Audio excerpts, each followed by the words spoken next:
சமீபமா நம்ம இந்த துரந்தர் படத்தினுடைய வெற்றியை நம்ம பார்த்துருப்போம். நாமும் இந்த படம் பார்க்கறதுக்கு வாய்ப்பு கிடைச்சிருக்கும். என்னடா நீயும் துரந்தர் படத்தை பற்றி ரிவ்யூ கொடுக்க போறியா அப்படின்னு நினைக்காதீங்க. கண்டிப்பாக அது துரந்தர் படத்துடைய ரிவ்யூ இல்லைங்க. அதில் ஒரு விஷயம் நம்ம நோட் பண்ணியிருக்கலாம். அந்த அஜித் தோவலா நடிச்சிருக்கார் இல்லையா, அந்த மாதவன் அந்த ஸ்பைட்ட ஒரு விஷயம் சொல்லுவார். நம்முடைய நாட்டிற்காக நாம் வேலை செய்ய வேண்டும், அது நம்மளுடைய தர்மம், நம்மளுடைய கடமை. ஆனால் அந்த வேலை செய்ததற்காக நாம் ஒரு மெடலை எதிர்பார்க்க கூடாது அப்படின்னு ஒரு டைலாக் சொல்லியிருப்பார். நம்ம கண்டிப்பாக அதை கவனிச்சிருக்கலாம். இந்த டைலாகு எங்கேருந்து வந்தது, எங்கேருந்து எடுத்திருப்பாங்க அப்படின்றத அவரும் அதிலேயே நம்ம புரிஞ்சிக்க முடியும். இது பகவத்கீதையில் 2வது சாப்டரில் 47வது ஸ்லோகத்தில் இருக்குங்க.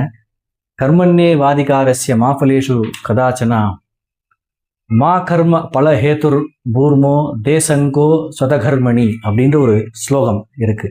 இதுல என்ன சொல்லியிருக்கிறாங்க அப்படின்னா, வினையாற்ற நீ கடமைப்பட்டுள்ளாய், அதனுடைய பயனை நீ எதிர்பார்க்காதே அப்படின்னு இருக்கு.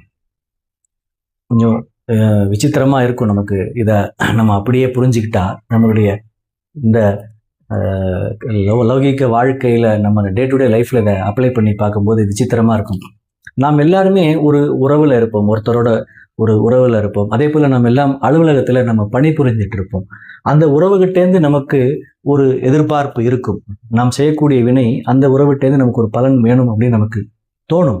அதே போல நாம் எல்லாம் ஒரு இடத்துல வேலை செய்கிறோம், ஒரு பிஸ்னஸ் பண்றோம். அந்த பிஸ்னஸோட மோட்டிவ் நமக்கு ஒரு ப்ராஃபிட் கிடைக்கிறதோ, நம்ம ஒரு இடத்துல வேலை பார்க்குறோம் அப்படின்னா நமக்கு இன்க்ரிமெண்ட் கிடைக்கிறதோ, ப்ரமோஷன் கிடைக்கிறதோ, அது ஒரு பலன் தானே. அந்த பலனை எதிர்பார்க்காம நான் வேலை செய்யறது அப்படின்னு உங்களுக்குள்ளார ஒரு கேள்வி எழுதுறதுக்கு ரொம்ப சாதாரணமான விஷயம்தான்.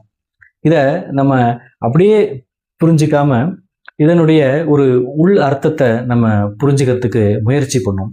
இப்போ ஒரு வேலை செய்கிறோம் அப்படின்னா அந்த வேலையுடைய விளைவு எப்படி இருக்கும் அப்படின்னு நம்ம நினச்சிக்கிட்டே இருந்தோம்னா அந்த வேலை செய்யக்கூடியதில் அந்த பாதையில் நம்ம கோட்டை விட்டுருவாங்க. நம்ம சரியாக கவனம் செலுத்த முடியாது. அந்த வேலை செய்யும்போது அந்த வேலையை நம்ம எப்படி செய்யணும் அப்படின்றத நம்ம யோசனை பண்ணி அதை ஃபைன் டியூன் பண்ணி அந்த ப்ராசஸை மெருகேட்டுனா நம்மளுடைய ரிசல்ட் கண்டிப்பாக நல்லா வரும்ன்றது நமக்கே தெரியும். அதை விட்டுட்டு நான் ஃபைனல் ரிசல்ட்டை பற்றி நான் யோசனை பண்ணிட்டு இருந்தேன்னா நான் செய்யக்கூடிய வேலைகளை நம்ம அதை சரியாக செய்ய முடியாமல் நமக்கு போயிடுங்க. அது அப்படி தான் புரிஞ்சுக்கணும். அதே போல் இன்னொரு ஆங்கிளையும் பாருங்களேன். இப்போ நம்ம ஒரு வேலை செய்கிறோம், ஒரு பணி செய்யும்போது அந்த வேலை தோல்வி அடைஞ்சிருச்சு அப்படின்னா நமக்கு அது மிகுந்த ஒரு துக்கத்தை கொடுக்கும் இல்லையா? அதே போல் நீங்கள் ஒரு வேலை செய்கிறீங்க, அதில் வெற்றி அடைஞ்சிடறோம் அப்படின்னா அந்த வெற்றி நமக்கு ஒரு மமதையாக ஆகிறதுக்கும் வாய்ப்பு இருக்குது. நம்ம எல்லாம் ஹியூமன் பீயிங் தானே. அந்த வெற்றி களிப்பு நமக்கு அடுத்த டாஸ்க், அடுத்த கோலை நம்ம செய்யறதுக்கு அதுவே ஒரு தடையாக கூட அமையலாம். அதனால தான் நம்ம அந்த ஜேர்னியை என்ஜாய் பண்ணிட்டோம்னா, நம்ம நிறைய இடத்துல நம்ம கேள்விப்பட்டிருப்போம், need to enjoy the journey not the destiny அப்படின்னு நிறையா நம்ம சொல்லி கேள்விப்பட்டிருப்போம். செல்லக்கூடிய பாதை எப்படி இருக்குன்னு நம்ம பார்க்கணும். அது சென்று சேர்ந்து விட்டு அது எப்படி இருக்குது அப்படின்னு அதையிலே சொன்னால், நம்ம ஒரு ட்ரெக்கிங் போகிறோம், ஒரு மலை உச்சிக்கு போகிறோம்னா அந்த மலை உச்சி எப்படி இருக்கும், அந்த மலை உச்சியில் எப்படி இருக்கும்னு நம்ம நினச்சிட்டே போனோம்னா நம்ம செல்லக்கூடிய அந்த மலை பாதைகளில் கிடைக்கக்கூடிய அந்த ரம்மியமான சூழ்நிலைகளை நம்ம நிச்சயமாக தவற விட்டுருவோம், அதை மிஸ் பண்ணிடுவோம். அந்த ஜேர்னி அப்படின்றது ரொம்ப முக்கியம் அப்படின்றது தான் நம்ம இதில் புரிஞ்சுக்கக்கூடிய சூக்ஷ்மமான ஒரு விஷயம்.